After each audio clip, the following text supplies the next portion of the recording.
U.S. President Barack Obama has called for a globally united response to destroy the militant group Islamic State. With more, we turn to Paul Yi at the News Center. Paul, this is Obama's latest call to action against the jihadist group, which has left a wake of violence across Iraq and Syria.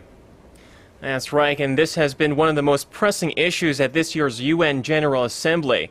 Addressing world leaders in New York, President Obama described IS as a network of death and stressed that urgent action needed to be taken to counter this threat. This as dozens of more nations have now answered that call. Our Hwang Ji-hye has more.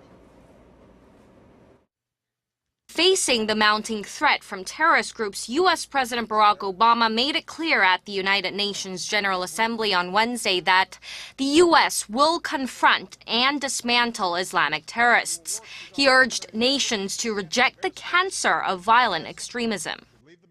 The only language understood by killers like this is the language of force. So the United States of America will work with a broad coalition to dismantle this network of death. He went on to asking the world to join the effort. And already over 40 nations have offered to join this coalition. Today I ask the world to join in this effort.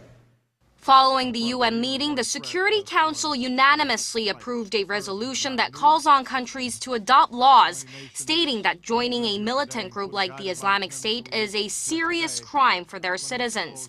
Over in Syria, U.S.-led airstrikes continued to hit Islamic State positions on Wednesday. The U.S. Central Command said they pounded a dozen targets in Syria, such as small-scale oil refineries that have been providing millions of dollars a day to the terrorist group. But Islamic State fighters continue to make advances. They have intensified their attacks near the Turkish border in northern Syria, where 140,000 civilians have fled in recent days. Hwang Ji-hye, Arirang News.